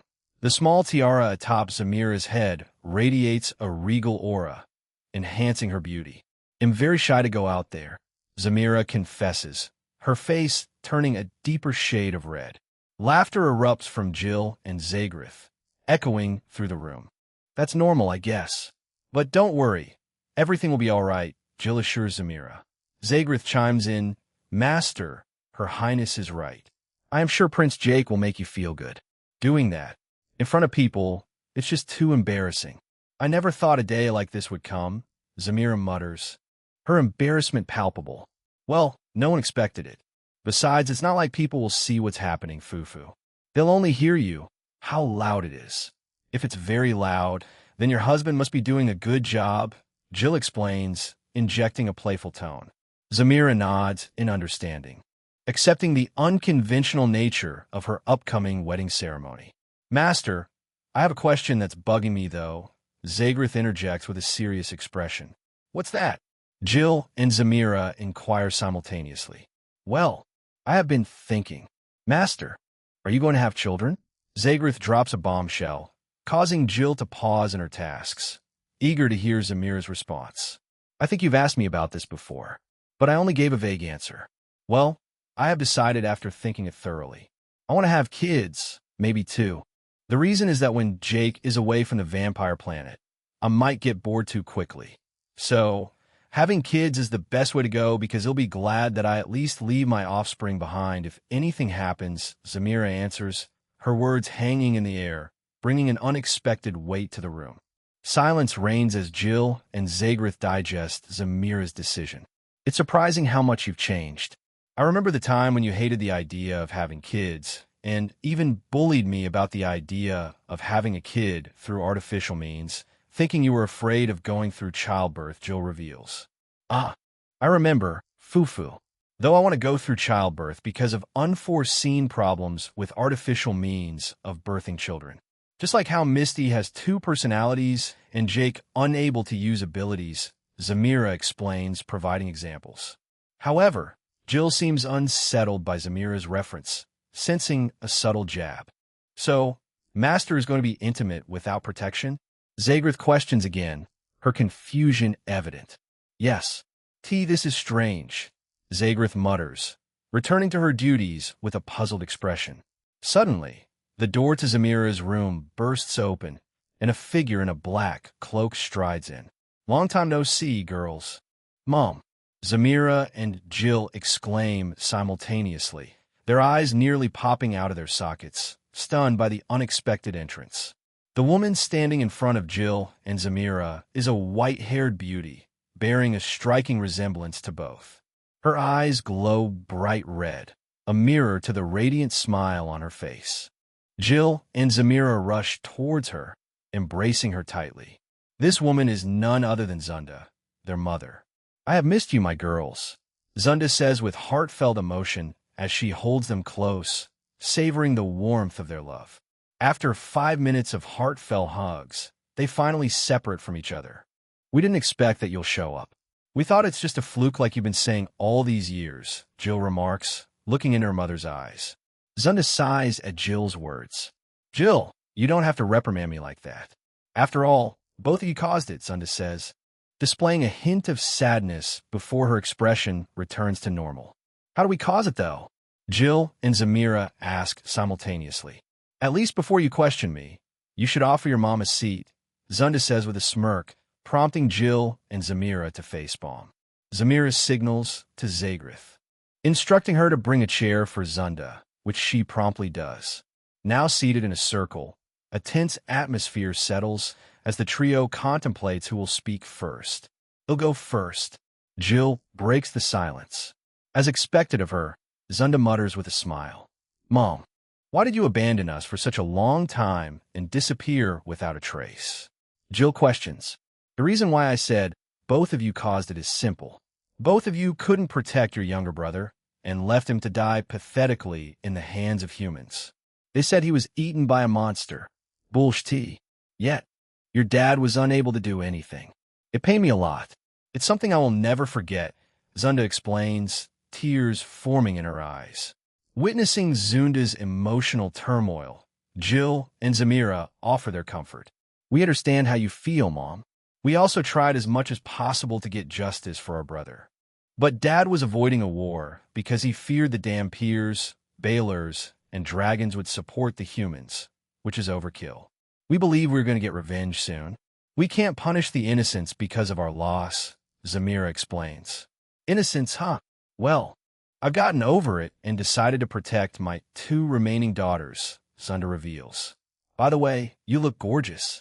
I can't believe my stone-hearted princess is finally going to get married, Fufu.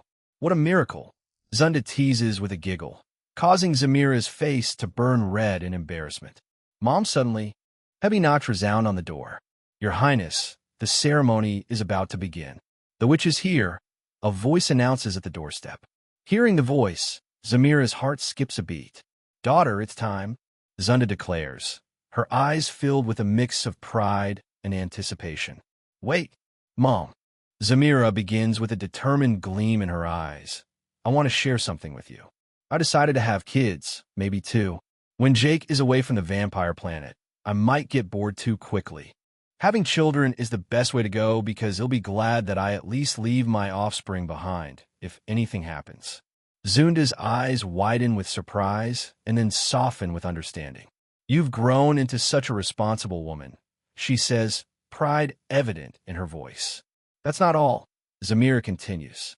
I also plan to open a school in the future, a place where everyone, regardless of their background or abilities, can learn and grow together. Zunda's eyes sparkle even with more admiration. That's a noble endeavor, daughter.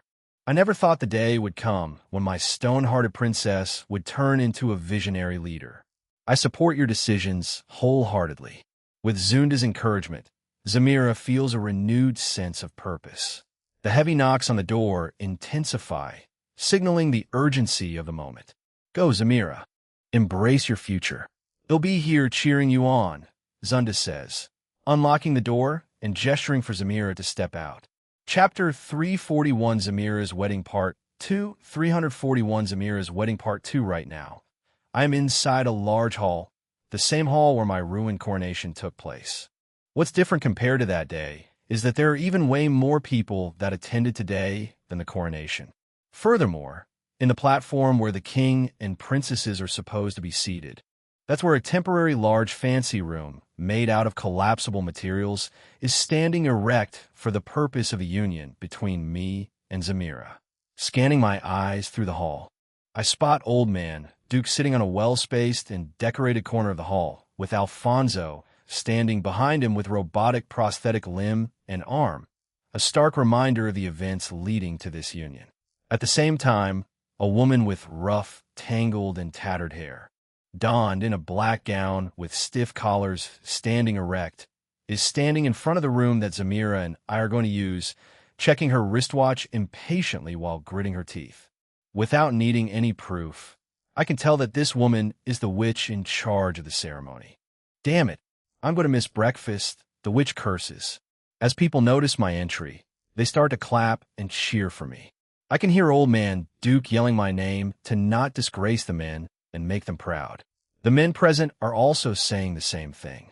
It's as if they're doubting my capabilities and fear that Zamira will win in the battle. Seeing their actions, I simply laugh and shake my head, getting in front of the room. Well, good day, I say to the witch as I stand at the doorstep of the room.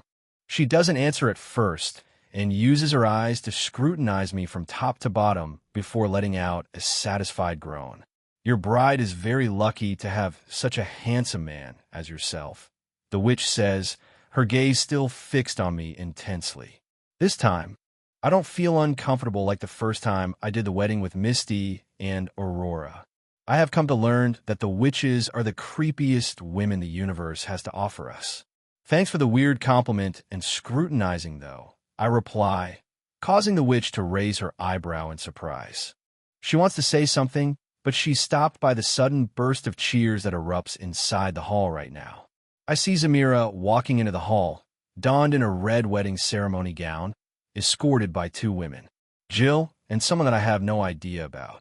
The woman looks almost exactly like Jill, which makes me confused even further. But then I remembered something. Old Man Duke told us Grandma was going to come. The crowd continues to boo and cheer for Zamira as she walks towards me. Conquer the Stone Princess.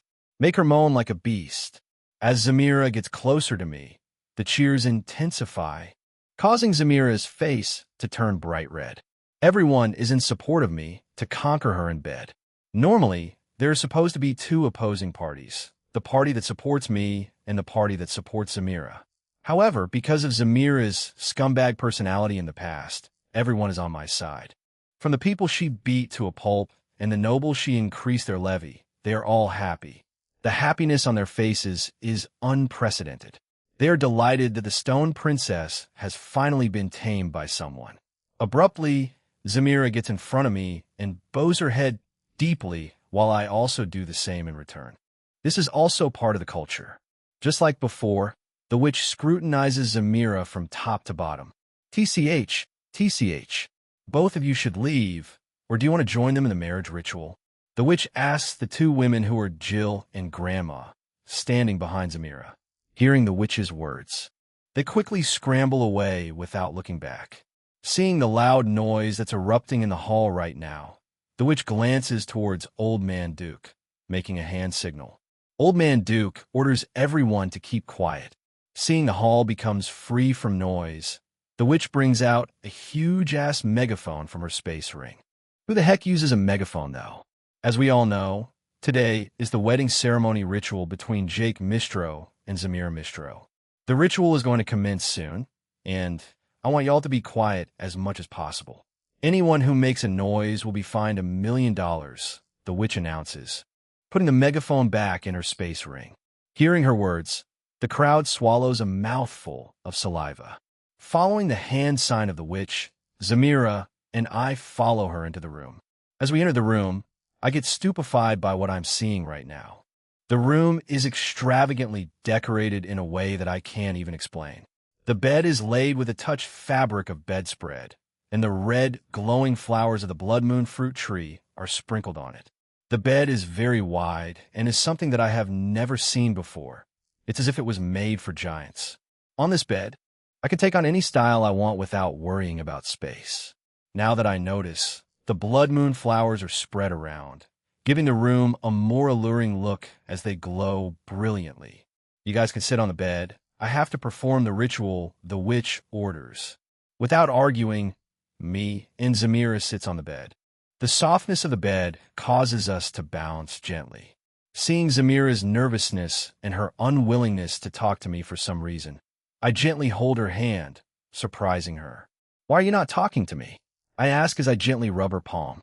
"I am nervous," Zamira replies, letting out a long sigh as she glances at the witch who is drawing some runes on the ground in a very fast motion. "Done. Now I need your drops of blood," the witch requests as she gets up, cracking her back. Chapter 342, The Stone Princess Lustful Face. 342, The Stone Princess Lustful Face, hearing the witch's request. Me and Zamira glance at each other for a moment before nodding our heads in agreement. Zamira takes my index finger and gently pierces it with one of her fangs. I also do the same.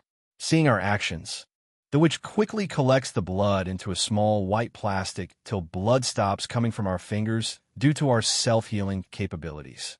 After collecting the blood, she begins to pour it on the runes she drew on the ground, while chanting some strange words I have no fucking idea about. Abruptly, the runes light up in bright red, the color shining on me and Zamira. As if reacting to us, the light glows radiant, and a tingling feeling as if the light is prickling our skin whelms us. The light doesn't seem to affect the witch, only me and Zamira.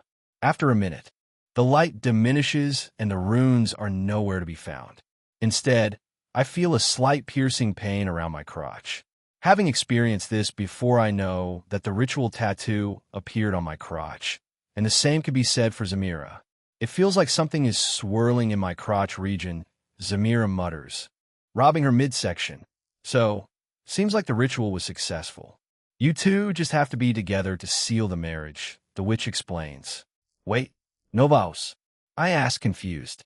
The witch, Dorothy, who performed me and Misty's marriage ritual, did things quite differently. I muse inwardly. There's no need for vows. It's just unnecessary. The main objective is for you two to be together. However, I have a gift for both of you, the witch says as she sticks her hand into the side pocket of her gown, bringing out 2 vials containing blue watery content. "This is a special potion. I guess you know what it does," the witch says, giving me and Zamira each one. "A love potion, that strange thing?" Zamira stutters as she takes a keen glance at the content in her hand, her face bright red. "It will boost both of your gulp." Without waiting for the witch to complete her words, I quickly gulp down the potion. "Huh, you took it like that," Zamira mutters, still hesitant to take the potion. "At least, that will give me an edge over you," I say teasingly, and, as expected, Zamira quickly opens the potion and gulps it down her throat in one motion. "I want lose to you." Fufu, what an interesting couple. The witch lets out as she proceeds to walk out of the room. "Can you tell us your name, please?" I ask. At the same time, I notice that Zamira is already tugging my clothes, pulling me to the center of the bed with her face bright red. I can also feel my heart pounding in my chest right now. A testament to the potency of the potion. I think you should be worried about your partner first. But if you truly want to know my name, you can ask Old Man Duke, the witch replies, getting out of the room. As the witch leaves, Zamira doesn't hesitate to quickly pull me closer to herself. Without hesitating, she starts getting undressed herself and helps me out of my things before I even realize it. It's just like magic. Seems like someone is feeling bold tonight. I mutter as Zamira acts with surprising energy. However, since the game involves a power dynamic between us, I don't plan on backing down, foo-foo. As if a sudden burst of energy enters my body, I grab Zamira and pin her to the bed by her shoulders. Right now, only her black bra and panty are left on her body. We both stare into each other's eyes, slowly moving our eyeballs around their sockets in a mesmerizing way. I love you, Jake, Zamira finally lets out, her face bright red at this point. Seeing her flustered like this, I take off her bra, revealing her large chest. Taking off her underwear slowly, I notice that it's extremely soaked with moisture as I try to take it off completely. Removing all the obstacles, I admire every detail of Zamira's body, and as I am inspecting, I spot the ritual tattoo, which is eventually going to disappear after we complete the ceremony. However, I have my own family mark that I'm going to imprint on Zamira. Honey, what are you waiting for? Zamira pesters as she tugs at my clothing aggressively, pulling it out of the way. With the mark now ready to be placed, Zamira grabs my arm and pulls me closer to apply it herself. But I stop her, holding her in place once again. Seeing her like this even makes me want to indulge more. But where should I start from? Seems like the aphrodisiac is taking a huge toll on her. Keeping her waiting isn't a good idea. Just begin already, honey. I'm so ready for this. All these years, the pent-up frustration and all the tension, I'm going to let everything out today, Zamira claims, struggling to break free from me. Seeing her like this even makes me want to hold her closer. But where should I start from? The next moment, I plant my lips on hers in a deep kiss, and savoring the remnants of the blood we both drank a while ago. After kissing for a while, I separate my lips from Zamira's lips. At this point, I can feel the heat emitting from her face, and her eyes are half closed, clouded by lust. Moving my mouth, I slowly bring it down, planting it on her nape. With this action of mine, Zamira's body raises with a jerk, her bountiful chest pressing against mine. Not stopping there, I bring my right hand down and begin to caress her intimately. I muse inwardly, admiring the beauty of the stone princess coming alive beneath me. Normally, all my wives are usually responsive with my partner. However, Zamira's reaction is on another whole level because of her noticeable physical response. Seeing that she's fully ready for the next course of action, I unconsciously move forward with her. I'm going to take your virginity, I mumble, and Zamira nods her head in response. With a small push, I press forward, and the moment becomes ours alone. Ahane, a loud moan escapes Zamira's mouth as we share an intimate moment together. Chapter 343 The Stone Princess Wish 343 The Stone Princess Wish Hearing a faint sound coming from the room, Old Man Duke's eyes widen in shock while he sits down properly on his chair. The shock on his face is priceless. Finally, Zamira is all grown up, Old Man Duke mutters, his eyes fixed on the room where Jake and Zamira are residing. His concerns are normal since he's always wished for Zamira to settle down and start a family. There was a certain time when he thought Zamira didn't like males and preferred females instead. However, after thorough investigation, he realized that wasn't the case. Nonetheless, it still troubled him a lot that his oldest daughter chose not to marry or have any children despite her getting older. Suddenly, like a muscle instinct, Old Man Duke turns his face towards Zunda's direction, their faces locking onto each other. Old Man Duke's face turns red in embarrassment, while Zunda swiftly turns her face without any significant reaction on her face. Jill notices this slight banter between Old Man Duke and her mom, making her let out a small smile. Suddenly, intense sounds start coming from the room where Zamira and Jake are sitting, causing everyone to glance at each other, smiles blooming on their faces as the sounds keep getting intense. After a few minutes, everyone starts to get worried as Zamira's cries continue to reverberate through the hall. Even Old Man Duke starts to get worried as he has never witnessed this side of Zamira. Is that boy that good, or is she in pain? Old Man Duke thinks inwardly, his heart racing in concern. Even Zunda looks worried as she taps Jill's lap, asking her what the problem is. The commotion escalates, and it becomes evident that Zamira's intense cries are a mix of pleasure and pain. Old Man Duke's concern deepens, and he exchanges a worried glance with Zunda. Jill, caught in the middle of this unexpected situation, tries to offer some explanation to her mother, who is now anxiously awaiting for an answer. Pa! The sound of two different flesh colliding with each other sounds in the room. Currently, I am still with Zamira, and I am the one winning as I am asserting dominance over her from behind with her on all fours, and her hair tightly gripped in my hand. One thing I've learned today is that the stronger a woman is, the harder they are to dominate if they are resisting to be dominated. That's the case right now, as Zamira doesn't want to lose to me. Everything about her feels different, her grip, her warmth, and her energy. This is intense. Aha and Ahan, I am not going to give in easily. I can go on for days, Zamira utters while I press forward with her from behind. Ignoring her words, I hold her close as we move together. Suddenly, I feel the tension between us intensify as if the moment is about to shift in her favor. If I move further, I'm going to lose my advantage, and the victory is going to be hers. No, I have never lost to a woman when it comes to this. Even in my past life, I have conquered a female titan. Stopping my motion, Zamira turns her head to face me, and I see a smile on her face. You see, despite being my first time, I'm going to win unfortunately for you. If you won't move, I'll start moving myself then, Zamira says, and begins to move her hips on her own. The pressure building right now is so strong that I can feel a surge of energy accumulating at the base. No, not yet. Zoning out my mind, I gather a bit of ki into myself, strengthening it and elongating it about 2 inches extra. As if she knows something is wrong, she turns her head in a jerk, looking at me in horror as a grin appears on my face. Grabbing her waist, I begin to move against her without stopping at a remarkable speed, causing Zamira to cry out loudly. After being intense with her for about 5 minutes while she cried out loudly, she begins to beg me to slow down. Seeing her become overwhelmed, I sigh inwardly and then finish inside her. I and Zamira lets out a beautiful sound as I remain focused on my goal. With everything aligned, there's a strong chance of success. Normally, I should be able to discern instantly. However, the stronger a woman is, the harder it is to determine if they are pregnant or not. Subsequently, the circle the witch drew lights up in red blinding light, enveloping the both of us and slowly entering our skin. This process is called vow bonding.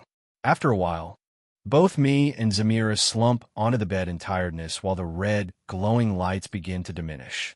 Slowly, I pull away from Zamira, and a warm liquid begins to pour out. However, before I can register it, Zamira covers herself with a thin material, stopping the liquid from flowing out. Damn, she really seems ready to start a family. Even while she's resting, I want to make sure nothing is wasted. I wonder what our baby is going to look like. I muse inwardly, looking at Zamira like a work of art. Earning her trust is something I should be proud of. Every inch of her being is defined, and she's endowed in the right places. For me, she's the woman with the perfect shape, and I'm extremely proud of making her my wife. Though she's beautiful as fuck, she's not the most beautiful woman among my wives. But women being women, I usually tell her she's the most beautiful woman I have ever seen to make her feel flustered, foo-foo. Wham! Suddenly, a wild aura fills the room, causing me to raise my body in a jerk, moving at a remarkable speed. Right now, I am pinning someone not other than the witch to the wall of the room, my hand squeezing her neck tightly like I am about to snap it. Looking at her, compared to before, her hair even looks more tattered and her mouth moving as if eating something. That was a dangerous move there, Boya. Didn't mean to scare you, the witch says after swallowing the food in her mouth. Chapter 344 Grandma is hot. 344 Grandma is hot. Seeing that it's the witch, I drop her to the ground and walk back to the bed. Why did you come back, though? I ask as I sit next to the half-conscious Zamira. Why did I come back? It's normal for us to return after the marriage contract binding. I also have to clean what's left of the circle and announce to the people that the marriage contract binding has been successful. Then lastly, I will call you and Zamira out and wish you some good luck, the witch explains, causing me to glance at her in confusion. Since when did that start happening? The last marriage I did with my wives, the witch left after drawing the magic circle. I ask in curiosity. Seems like someone didn't do their job properly. What's the witch's name? The witch asks. I think her name is Dorothy. I mumble, trying to remember the nice features of the witch. Dorothy, one of the clan leaders? The witch asks, her eyes nearly falling out of her sockets. Yeah, I think she's the one. I clear the doubt. The witch lets out a heavy sigh and wipes a patch of sweat that wasn't visible on her face before. I take back what I said before, because it's a taboo to speak ill of one's leader in the witch clan since they know best. You are correct. Cleaning up isn't necessary, but it's like doing a job and leaving the mess for the customers to take care of. That would surely discourage them, the witch explains. Suddenly, I notice that Zamira has fully regained her senses as she's staring at me and the witch with an unreadable expression. Looks like someone is jealous. I say, try to provoke her. I don't smell lust from you towards this woman. If you did, I would kick you in the balls so hard, Zamira clarifies. Hearing her words, I swallow a mouthful of saliva. Even though I can harden parts of my body, receiving a kick to the groin from someone at Zamira's level is sure a devastating blow. The tension in the room eases as the witch chuckles, breaking the awkward silence. Well, if you'll excuse me, I'll finish up my duties and let you enjoy your married life in peace. With that, the witch leaves the room to announce to the crowd about the succession of our marriage. Then I turn my attention back to Zamira. She's still giving me that suspicious look, and I decide to address the elephant in the room. I wasn't flirting with her, you know. She's just here to finish up some formalities, I clarify. Zamira smirks, I know. I was just messing with you. Besides, if you ever try anything, you know where my foot will land. Soon after, I hear the witch calling us to come outside from the room. With Zamira now fully dressed back in her clothes, we walk out of the room. The air outside is charged with excitement, and I can't help but feel a sense of anticipation. The moment we get out of the room, I notice everyone's face fixated on me and Zamira. No, Zamira specifically, smiles blooming on everyone's faces. Glancing at Old Man Duke, I notice that he has the proudest smile ever. It's a moment of pride and accomplishment that fills the air.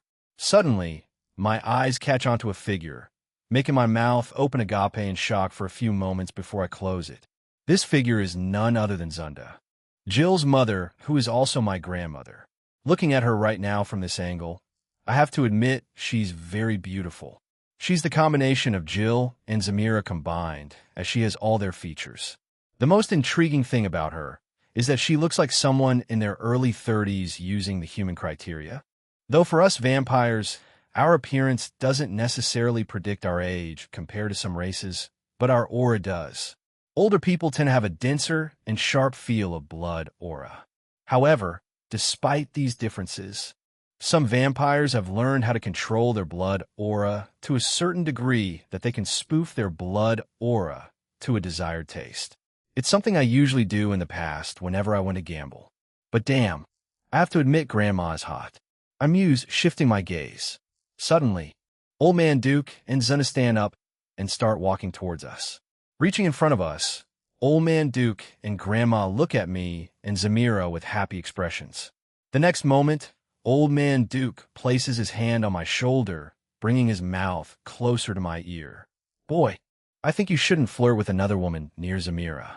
I think she's looking at the witch with hatred. Old Man Duke whispers in my ear. I didn't even do anything, I whisper back in surprise. But to my utmost shock, Grandma is also whispering something into Zamira's ears, and I can't hear any bit of it. As the whispers continue, I feel a mix of confusion and curiosity. What are they saying?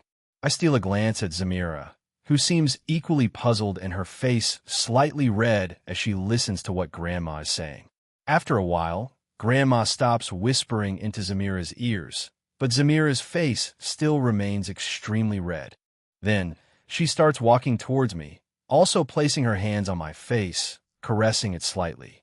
You have grown compared to the last time I saw you. You might not remember me much, but you were such a cry-baby then. Though I didn't expect you to marry your mother and aunt, however, due to the fact that you were born artificially, I am only allowing this marriage. I can't wait to meet my great-grandkids, Grandma says, winking her eye while caressing my face at the same time. Hearing her words, I furrow my eyebrows. What does she mean by saying I was born artificially? That sounded quite offensive, but I am hardly moved by her words. But if that's the case, then it doesn't mean anything if I also. Now that the marriage ritual has been completed, the groom and bride will go to their room in the palace as per royal custom, while we, the visitors, are going to celebrate and enjoy ourselves to the fullest. The witch suddenly interferes with her announcement, causing all the visitors to let out loud cheers. Subsequently, several waiters start entering the hall, bringing all sorts of food and drinks since there are visitors from diverse races here. Glancing at Grandma one more time, I grab Zamira's hand and start leading her towards the hidden exit of the hall, accompanied by 2 guards. Chapter 345 Wedding Aftermath 345 Wedding Aftermath. So, what do you think about my mom? Zamira asks, tapping her foot on the floor of the bedroom. After leaving the wedding hall, we went straight to her room since it was the designated room for us after the marriage ritual. Old Man Duke had promised to build my own private chamber for me according to the details I gave him, Fufu. Hearing Zamira's question, I shrug my shoulders slightly, taking a sip of blood from the glass cup in my hand. Nothing special, though. My memories of her are quite vague, but her face still remains the same. I have to admit, she is hot. I answer truthfully, taking a sip again. Are you crazy? Jake, for fuck's sake, she's your grandma. How will you use the fucking word hot to describe her? Zamira fires at me, veins appearing on her neck. Sigh, here we go again. For fuck's sake, you asked me what I think about her, and I answered truthfully. Do you want me to lie to you? I asked, tilting my head slightly, taunting Zamira while enjoying the blood sips. For some reason, the taste of the blood I am taking right now hits differently. Skeesh. Zamira hisses in anger. You are driving me nuts, Jake, Zamira tells me, put her hand on her face while shaking her head wearily. Well, you are driving yourself nuts because I don't know what I did wrong. I only voice my opinion. Do you think I give a fuck about a narcissistic grandma that left without a fucking good reason? If she left because one of her children died, then what about the other children? I asked Zamira. Hearing my words, Zamira turns her face on the floor as if in deep thoughts. That makes sense. I have always thought about it. She cut off ties with us and left for no good reason, claiming she left because Sid died. That sounds sketchy. She doesn't even allow us to know where she stays. Then that means, Zamira mutters, her eyes widening in shock as she looks at me. Yeah, it's what you think. She's hiding something. I drop the bomb, letting out a small puff sound from my mouth. But why? Zamira asks, still confused. Maybe you should find out, I advise. Mom is too cautious. The person who left home for an unknown place without leaving any traces. All attempts to find her were futile. What we don't know is if she hid away on their planet or another planet. If it's another planet, then she must have a portable teleporter, Zamira explains. That makes sense. If I had time, I would have decided to find out what Grandma was hiding. Alas, I have a lot on my plate, I say with a sigh, lying down on the bed, next to Zamira. Jake, I want to ask just a simple question. Go on and ask me. What do you do now that our marriage ritual has been completed? Zamira queries, her eyes staring at me with nothing but affection. I glance at the ceiling, leaking out a soft sigh. I think you've asked me this question before, I complain. I did, but you didn't give a satisfied answer, Zamira insists. If that is the case, then I shall answer your question. To be honest, I don't really know what the future holds. It holds a lot of possibilities. Forget the fact that I am the Protoss of a race that is among many other races. I'm not the best, I say, shutting my eyes. Then I continue,